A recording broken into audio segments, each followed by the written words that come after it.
నేనంటున్నది ఏంటంటే, సరే ప్రభుత్వం చేసే ప్రయత్నాలు ప్రభుత్వం చేస్తుంది.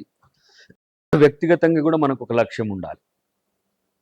దానికి అవకాశాలు అందిపుచ్చుకోవడానికి యువత ప్రయత్నం చేయాలి. యువత సాధించలేనిది ఏముండదు.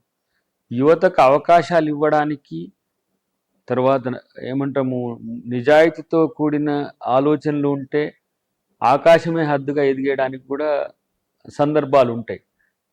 ఆ అవకాశాలు మనకే వచ్చేటట్టుగా చేసుకోవడం అనేదే మీరు చేయాల్సిన పరిస్థితి. లేదంటే ఆ కంపల్షన్ని క్రియేట్ చేయాలి.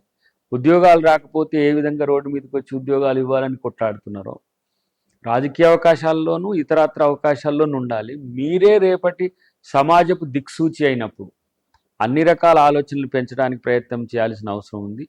అన్నిటికంటే ముఖ్యంగా పోస్ట్ తెలంగాణలో యువత యొక్క పాత్ర గురించి ప్రీ తెలంగాణ అప్పుడు చాలా ఆలోచన చేసినాం. వాటికి అన్నిటికి కూడా ఇప్పుడు ప్రభుత్వం తరపు నుంచి వాటికి రూపాలు వచ్చేటట్టుగా, తర్వాత ఉన్న ఛాలెంజెస్ను, డైనమిక్స్ను వినియోగించుకొని యువతకు ఏ రకమైన అవకాశాలు కల్పించవచ్చు అనేది ఒక లక్ష్యం. కానీ అన్నిటికంటే ప్రధానమైన లక్ష్యం, రాజకీయంగా యువత ఎదగడమే యువతకు మేలు జరుగుతుంది. ఏ కమ్యూనిటీ అయితే రాజకీయంగా బలహీనంగా ఉంటుందో ఆ కమ్యూనిటీకి మేలు జరగదు. కాబట్టి మీరు రాజకీయ లక్ష్యాన్ని మరింత మెరుగైన స్థితిగా, అది నియోజకవర్గం నుంచి రాష్ట్ర స్థాయి వరకు ఎదిగే ప్రయత్నం చేయండి. అవకాశాలు అందిపుచ్చుకోండి. అన్నిటికంటే ముఖ్యంగా మీకే ఇవ్వాలనే దిశగా మీ లక్ష్యాన్ని ఎంచుకుంటే డెఫినెట్గా మీరు సక్సెస్ అవుతారు.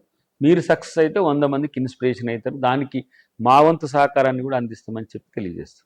మరిన్ని అంశాల కోసం లక్ష్యం యూట్యూబ్ ఛానల్ని సబ్స్క్రైబ్ చేసుకోండి.